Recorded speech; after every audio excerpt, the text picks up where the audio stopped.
prayer song, prayer shloka on Sri Rama.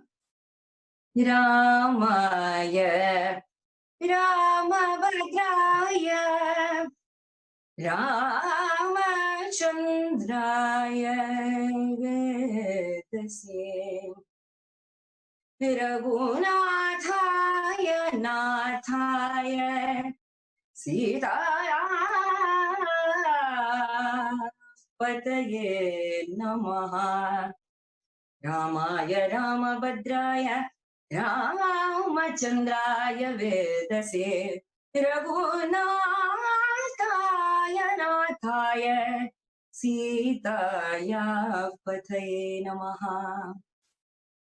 At the outset, very, very happy to be part of Namaste 2020, this virtual global Utsav, celebrating India's soft power, Ayurveda, Sanskrit, yoga, and all the beautiful forms of art, especially Sanskritam. And in fact, I've always believed, and it is the truth, that through soft power, India has been a superpower. Soft power, through soft power, a superpower.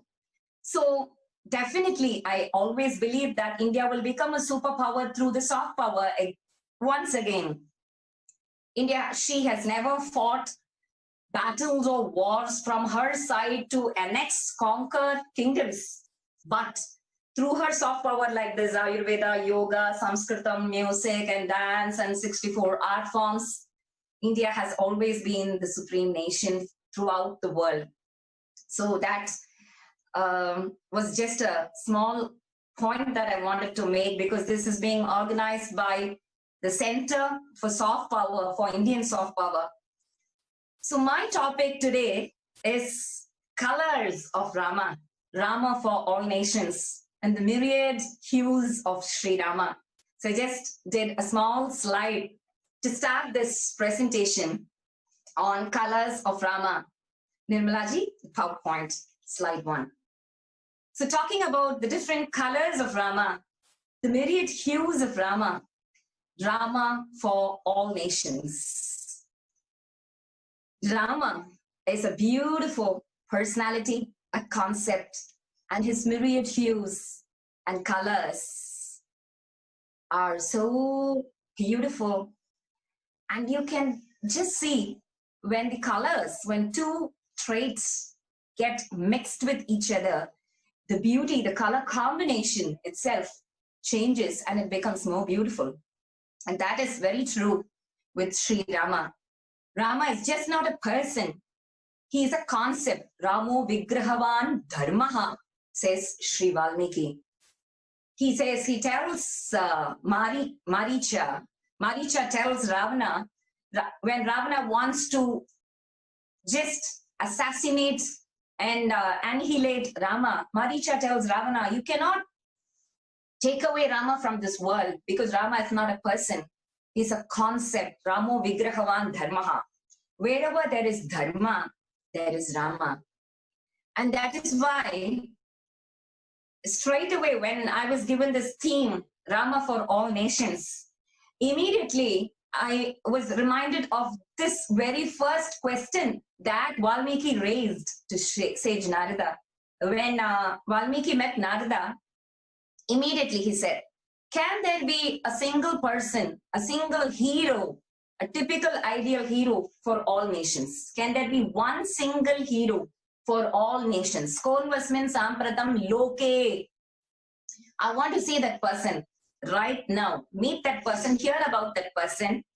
Konvasmin Sampratam, Konvasmin Sampratam Loke.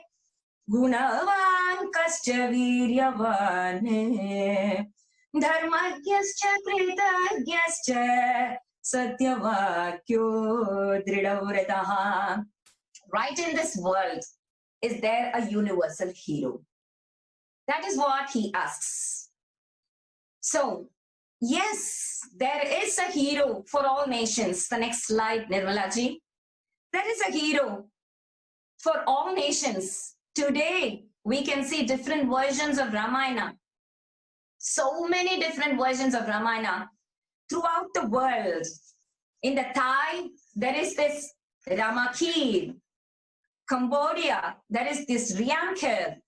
Laos, there is Phra Lak Phra Lam. All these are Ramayana texts.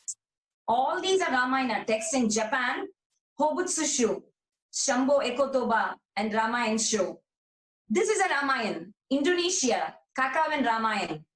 Philippines, this is Maharadia Lavana. All this is Ramayana, written in their language. In Burma, in Burmese, Ramayana is Yamazatau. And I can go on and on. Yeah, China, Liu Du Jing.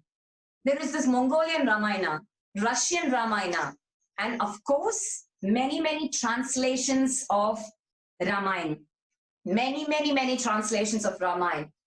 So all through these European nations have different Ramayana, German Ramayana, French Ramayana.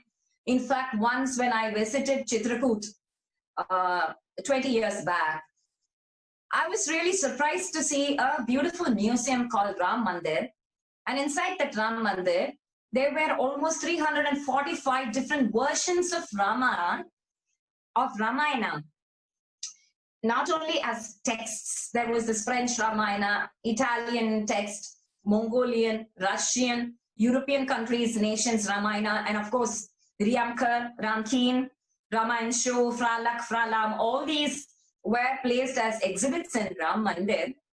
And behind the wall, in the walls, behind the texts on the walls, we could see the paintings and different dances and different art forms that have evolved, have been inspired from the Ramayana.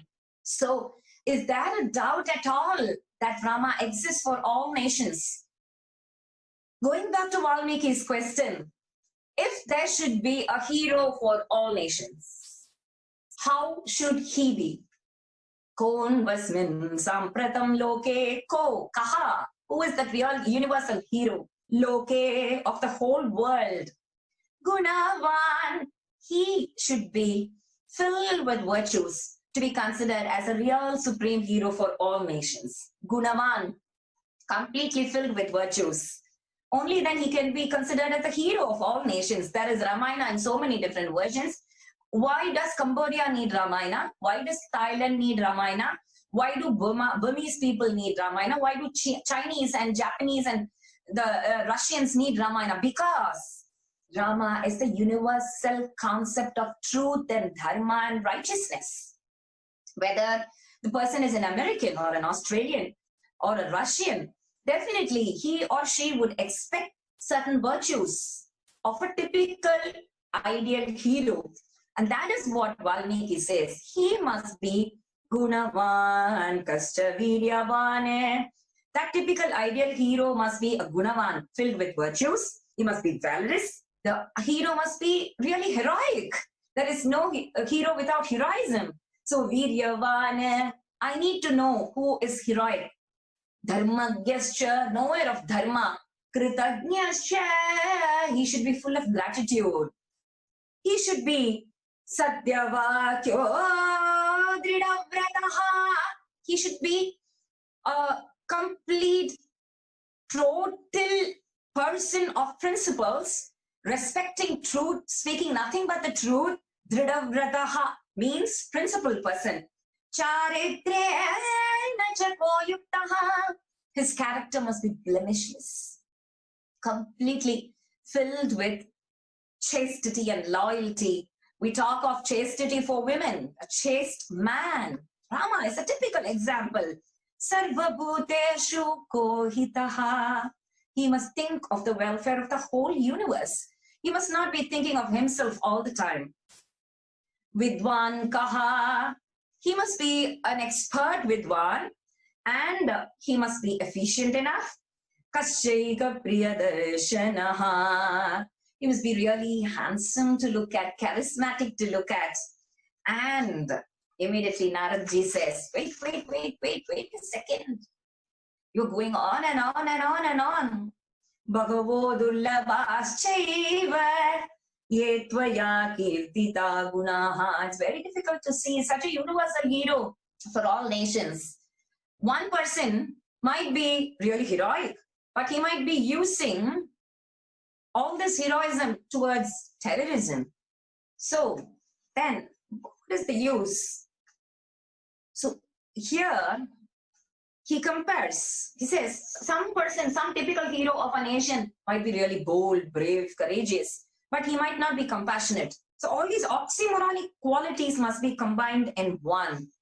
And that person should be the ruler. I told you right at the beginning, Rama is not a person. So even today we can have Rama Rajya. People want Rama Rajya. How can Rama Rajya be possible without Rama? Because Rama is a concept. Anybody who follows all these qualities of Rama and becomes a politician and rules the country, rules the nation, then that government becomes Rama Rajya. That government becomes total Rama Rajya in the sense all the citizens are loved and the citizens love the president or the prime minister of the nation. So Rama Rajya depends on Rama, and Rama, the qualities are being expounded by Naradji in the form of Sankshepa Ramayana. But he says, to find a universal hero, Bhagavo Durlabhashaiva Yetvaya Kirtita Guna, it's very, very difficult to find so many qualities in one person, but we are fortunate that we do have this person. So why are we talking of this person? Ramo, Ramo, Ramaiti, Prajanama Bhavan Kataha. Ramo, Ramo, Ramaiti, Prajanama Bhavan Kataha. The whole world was echoing the name of Rama. And has it stopped? No. The echo has not faded away. In fact, the echo has become louder and louder and clearer. Means Rama exists now in the form of dharma. Whatever dharma we do, there is Rama in that dharma. That is why today we have Rama for all nations. Wanted to do a typical presentation of how Brahma's boon to Valmiki. Brahma said, Yavat stasyanti girayaha saritascha mahitale tavat Ramayana katha lokeshu pracharishyati. As long as the mountains exist, as long as the lakes and the seas and the sun and the moon exist, Ramayana will exist in this world, because everybody is in need of Rama Rajya. Every nation, not just India. America is in need of Rama Rajya. Australia is in need of Rama Rajya. Thailand, the Southeast Asian countries, the East Asian countries, European nations, all African nations, they are all in need of Rama Rajya. And how is Rama Rajya possible? If the president or the prime minister takes up the qualities of Rama as expounded in Ayodhya Kanda, Pratama Sarga.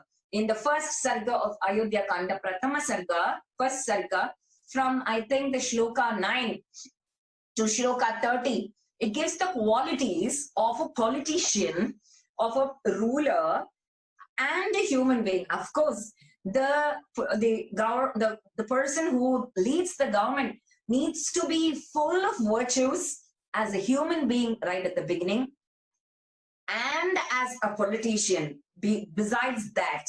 So from Shloka 9 to Shloka 30, Valmiki goes on expounding the beautiful traits of Rama so that everybody can become 1% of Rama or 2% of Rama. And that is why we have these 300 and odd versions. In fact, there are thousands of versions, but 300 original versions of Ramayana. Let's go on to the slide number, Thailand's Rama Keen. The video, Thailand's Rama Keen. Nirmalaji?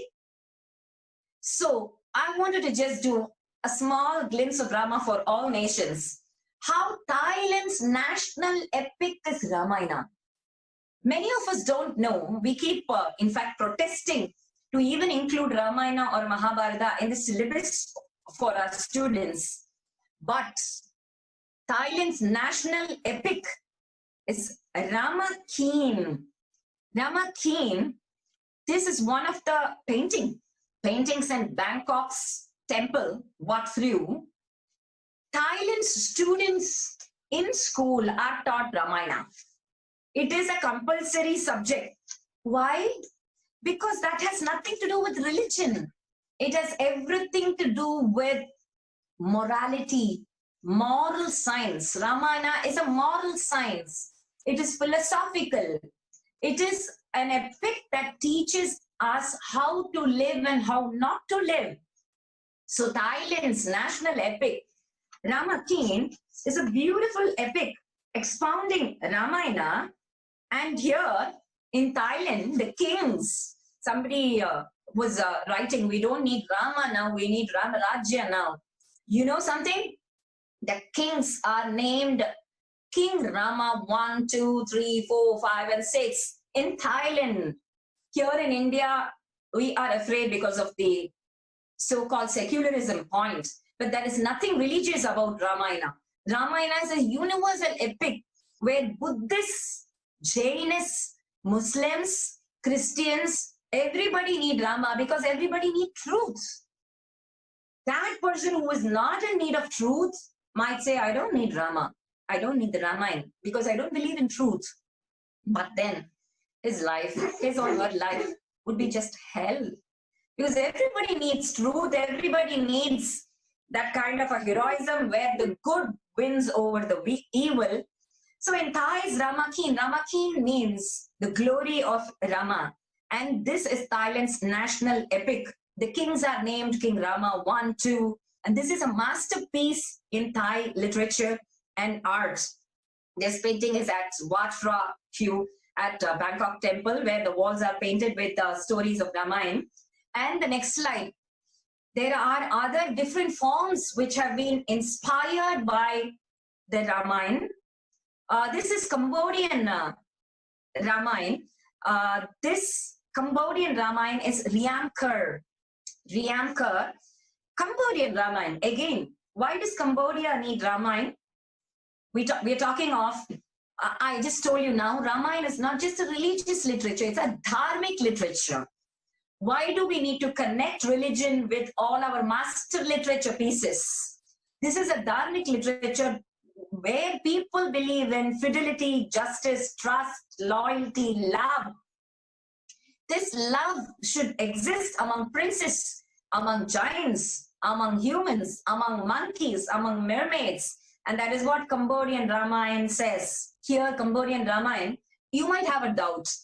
There are so many Ramayans in so many nations. Is the story the same? It's almost similar, but of course the names, the dresses, the costumes, as you can see in Riamkar, the costumes, the clothes, the topography, the weapons that they use, all that is adapted to that particular nation. Otherwise, it is basically the same story. In some Ramayans, there are different versions based on the culture adaptation. Here, Phria Riam, Riam is Ram. Phria Riam marries Niang Seda. Seda is Sita. Phria Riam marries Niang Seda, but not by not lifting the bow, by shooting arrows through a spinning wheel. So that's a small point. He shoots arrows through a spinning wheel, and then that becomes the challenge for Riam. Riam is Rama there. So the next slide. This is Angkor Wat's one of the bas reliefs. There are many bas reliefs and many, of course, everybody knows that in Angkor Wat. There are so many evidences and beautiful art pieces artistically carved and painted at Angkor Wat. This is a bas relief. And the next one, there are dances and music inspired. The Khon dance. In Cambodia, the Khon dance is based on Ramayana. Many of the dance dramas in Cambodia is based on Ramayana. Yeah. And we go on to the next nation. So I just want to tell you that it's not just the literature, it's the artistical expression, the dance, the music, the shadow puppetry. In fact, in Wayang is a shadow puppetry in Thailand. Leather puppetry, shadow puppetry, all the artistic expressions are influenced by the Ramayana. And the next one is Javanese Ramayana, Kakavin Ramayana. That's a beautiful Ramayana. That's a manuscript, a very old manuscript of Kakavin Ramayana. That is in Java. And Javanese Ramayana, Kakavin Ramayana, is a very interesting Ramayana. Again, This is called Kakavin Ramayana because the Chandas, like what we say in Sanskrit, the Anushtup Chandas, right? Here it is the Kakavin Chandas, Kakavin meter. It's again inspired by Sanskrit poetry. But as I told you, there are so many puppetry shows and in the Indonesian culture which are inspired by this Ramayana. And there is this orchestra which goes on like Indian Yakshagana, like what we do in Karnataka, Andhra, Melittur, Bhagavata Melas, no, from midnight to dawn.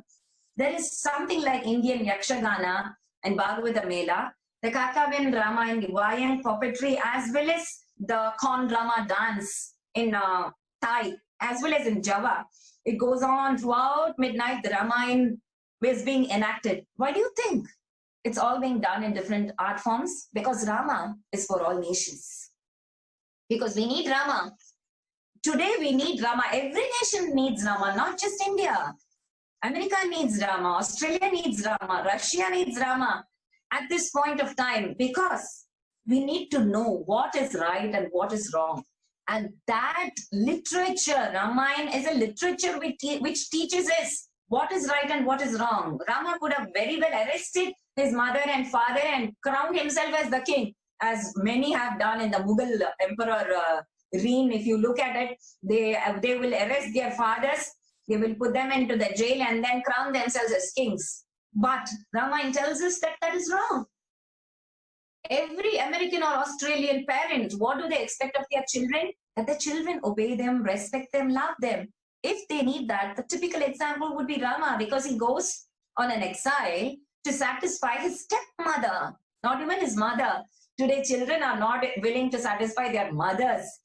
If the mother says go and study or go and learn some composition of Tyagaraja Swami, they retard back. But here is Rama, who prostrates at the feet of Kaikeyi, his stepmother. So there is this, that is why all these nations need Rama and more and more and more, and they are trying to portray this in the form of dances, music, drama, then comics, then stage plays, puppetry plays, and so many other different art forms. There is this dance in Java. Can you show the Java ballet, Nirmalaji? The dance ballet in Java. Every time there is a ballet, Javanese ballet, they make it a point. In fact, I told you the Ramayana is a national epic in Thailand. In many of the Southeast Asian countries, Ramayana is the national epic. That is one point to be noted. It's a national epic in many of the Southeast Asian countries. In Philippines too, there is this dance called Single dance. Singkil dance in Philippines. And that is again from Ramayana. So you might be wondering, there is this Buddhist impact in the Southeast Asian countries. So does the Buddhist literature have a Ramayana? Yes, you're right. Phra Lak, Phra Lam is the Buddhist Ramayana. Buddhist Ramayana is a very interesting one. I'll just make a point here. Lak is Lakshmana and Lam is Ramayana. Here in Buddhist Ramayana, there is no Ravana. You might be wondering, that's a very interesting point to note. There is no Ravana. Why no Ravana? Because Ahimsa Paramo Dharmaha is the Buddhist culture. You need not have a Ravan, but you do need a Rama. That is my point. You can have a Ramayana without Ravana, but you cannot have a Ramayana without Rama. So Rama should be there for all nations. But today there is Ravana for all nations. Where is the Rama for all nations? In the Buddhist Ramayana, there is no Sita Apaharan because there is no Ravana. So what happens is Rama becomes a Buddhist monk at the end. So this is Phra Lak and Phra Lam. This is the Buddhist Rama, and Rama Pandita is Rama, and he is considered as the previous incarnation of Buddha, and Sita is considered as the incarnation of Yashodhara. The next one, the Jainas also have a Ramayana, Jaina Ramayana. There are many versions in Jaina Ramayana, many versions. Here, I just gave you a script to show that in Jaina Ramayana, there is Ravana, but Rama does not kill Ravana. It is Lakshmana who kills Ravana. So your head is spinning with too many versions. if we listen to this lecture the second time, you might be quite clear about it. That's why I wanted to present slides so that I don't confuse you. In the Buddhist literature, there is no Ravana. In the Jaina Ramayana, there is a Ravana, but it is Lakshmana who kills Ravana. Why? Because Rama is that enlightened soul. Here, Rama is the Jain monk who is totally sattvic. They believe that ahimsa is paramo dharmaha. So the himsa part, the evil part has to be destroyed. So who does it? Lakshmana does it. And they also believe that one day Ravana will also become a Jain Tirthankara. So there is a scope for every person, even the fallen souls, to go to the next level. So that is their culture. But again here, Rama, you need Rama. You can do away with any character in Ramayana. In fact, as per Valmiki Ramayana, every character is very, very important. You cannot do away with anybody at all. In fact, you might be having a doubt. Oh, why do we need a Ravan at all? That is impractical. In today's world, do you think it's possible to have a world without Ravans at all? No, there are more Ravans than Ramas. So why does Rama in Valmiki Ramayana kill Ravana? He in fact gave Ravana a scope. There is always the good, there is always the evil in the world. I'm just reiterating this point because you should not think that, oh, maybe Valmiki had done a mistake by making Rama kill Ravana. He could have, maybe Ravana could have become a better soul. Rama did give an opportunity to Ravana, even though he had committed the gravest of the grave mistakes. He did give an opportunity. Indru poi naale va is what Kamban says. You can go, come back again. If you just give back Sita, I don't need war. I need just peace. Is what Rama says. But Ravana is not willing to change. Only then he kills. But why do we need killing? Why is that violence? There you need to take Krishna's verse in Bhagavad Gita. Every killing is not considered as himsa. If the doctor takes a knife to do an operation, will you say that it is himsa? My Guru Sri Anna would always give this example. Can we be giving this lecture today without the military warriors standing at the border of our nation? Is that himsa? No. They are trying to establish ahimsa throughout the nation by protecting us from the evil. So the Valmiki Ramayana is of the highest level, the greatest, deepest thoughts and the deepest philosophies. So do you think he wouldn't have known the importance of ahimsa? But this is where in Aranyakanda, Rama says, Rama Rajya is not something where nobody should take weapons at all. There should be some people, dharmyadi yuddhat shreyonyat kshatriyasya na vidyate. There should be kshatriya dharma, where the rulers take the weapons in order to establish peace throughout the nation. So, establishing ahimsa through himsa is the deepest philosophy, dharma sukshma, in Valmiki's Ramayana. And one more Ramayana I wanted to show you. This is going to come as a surprise for you. This is the Muslim Ramayana, the Mapilla Pattu. The Mapilla Pattu is in the Malabar region. There is the Muslim Ramayana also. So Muslims also need Ramayana. Why? Because of the same concept. From Rama, we can learn the Dharma Sukshma, what not to do and what to do. This Muslim songs, this Muslim Ramayana is called Mapilla Pattu. It is a collection of folklore Muslim songs in colloquial Mapilla dialect of Malayalam. It is mixed, interspersed with Arabic, Persian, Hindustani. In the Malabar region of Kerala, they have this Mapilla Ramayana. There is the Sikh version also in Guru Granth Sahib, the philosophy behind Ramayana. Guru Gobind Singh gives the philosophy behind Ramayana. The slides are over. Nirmala ji. You can just, yeah. So, here in Guru Granth Sahib, Ravana is the ego part. Sita is Buddhi, and Rama is the inner soul, and Lakshman is the Manas. So every version, every religion, they try to bring out their own ideas. In fact, I'm reminded of this French translator's verse. A French version of Valmiki's Ramayana was given some years back. The French Ramayana, from Valmiki's Ramayana, 7 books of French translation was done by a translator. It was released by a French foreign minister, if I remember, some years back. And he said in his launch, when the book was launched, he said, you might be wondering what a French foreign minister has got to do with Ramayana. But I tell you, Rama has universal appeal, and Ramayana has universal appeal. Ramayana is not a particular religious literature. It is the wisdom that inspires all good things and success. It is the wisdom that inspires the human being to move towards divinity. The French foreign minister said that at a launch. It is a literature which deals with human emotions. Anybody sitting there in Australia or in Russia or in Mongolia, every woman would expect that her husband loves, truly.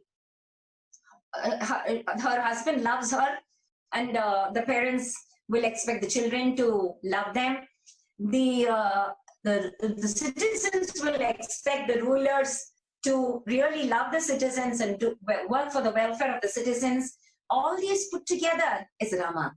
So here, the French minister says, Ramayana is the wisdom that deals with the goals of human life, dharma, artha, kama, moksha, and it has a philosophical point. It is the root of culture. So why did I take this point? Because I told you, I'm reminded of the French translator. I think it was a female lady who did the translation. She said, I still remember the words, every time I read the Ramayana, every shloka brings to me a new meaning. She said these words. The French lady said these words. Each time I read the Ramayana, it brings every shloka, every verse brings to me a new meaning. So I wanted to do this translation of the entire Valmiki Ramayana into French. And thus we have so many translations. I'm just doing the original versions. There are so many hundreds and thousands of translations of Valmiki's Ramayana and other Ramayana into different languages. In Italy, it seems there are houses which have paintings of 2 people standing with a bow and arrow and a lady walking in between. Who else than Rama, Sita and Lakshmana? Always Sita walks in between Rama and Lakshmana. This is in Italy. So I can go on and on and on like this.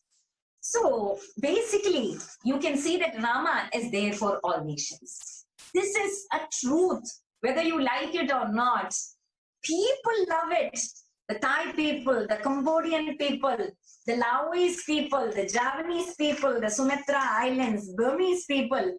Yamayana is Ramayana in Burma. Yamayana, Yama, the Rama becomes Yama in Burma. So that is also the national epic of Burma. So we must in fact take so much of pride and so much of happiness in saying that India's greatest contribution to the world is our Ramayana, which has become the whole world's Ramayana. And that is in fact something that we really need to cherish. In Malaysia, we have Hikayat Seri Rama, the Malay version of the Ramayana. So these, I just told you I can go on and on and on, but I just wanted to give you a glimpse how so many paintings in Italy, so many legends in Russia, among the Kalmyk people of Russia, they trace their roots to Mongolia. So Mongolians also had this epic that closely resembles Ramayana. So beautifully, Rama is celebrated throughout the world. Of course, in India, there are so many versions in Ramayana and so many different. I can give you almost 40 to 50 minimum names of Ramayana, not only in Sanskrita, not only Valmiki's Ramayana. I can give you the names in Tamil Ramayana, Kamban, then Telugu, Gonabuddha Reddy's Ramayana, then Assamese, Madhava Khandali, No, Oriya, Vinaka Ramayana, Jagmohan Ramayana, Oriya. Telugu, there is this Molla Ramayana. She was a potter woman who wrote Ramayana in Telugu. And Kannada, of course, Narahari Ramayana, Torave Ramayana, Elthachan's Malayala Ramayana, Avadhi Ramayana and Tulsidas, Marathi Ramayana, Ekanath, Samartha Ramdas is written in Marathi. Then Bhushundi Ramayana in Sanskrita, Vishwanath Kuntiya in Oriya, Bhanabhukta in Nepali, Giridhar in Gujarati, Prakasha Ram in Kashmiri, Chandaja in Maithili, Sridhar Swami in Marathi. You can go on and on and on for Indian regional languages. Because the theme was Rama for all nations, I took the other nations aspect. Otherwise, there are so many Indian regional languages too. But what does all of this really mean to us? Rama is a concept to be celebrated and followed, just not celebrated. We celebrated this August 5th, Bhumi Puja. Why do we need a temple for a person who existed so many years back? Some people ask. Again, come to the same point. He's not a person, he's a concept. If we are building a temple for Rama, it means that we are building a temple for truth. We are building a temple for Dharma, and we are reiterating the fact that all of us need to follow the ideals of Rama. That is why Tyagaraja Swami said, Anubhava guna bhuti yani nirno niranammi ansarin chinavada Anubhava guna bhuti Anupama Gunambudi. You are an ocean of virtues, Rama. So why do I need to sing about you after so many thousands of years? Because I believe that I can imbibe at least 1% of your ocean of virtues. At least 1% of your virtues, if I can imbibe, it is going to really do me so much good. So I think with that, we could move on to the interactive session. And Rama, we are truly to be proud to say that he belongs to everybody. Every beautiful soul in this world can cherish, can adore, can admire Rama, can try to become Rama. At least 1% of Rama, 10% of Rama, 20% of Rama. And Ramaya Rama Bhadraya Ramachandraya Vedhase Raghunataya Nataya Sitaya Pathaye Namaha.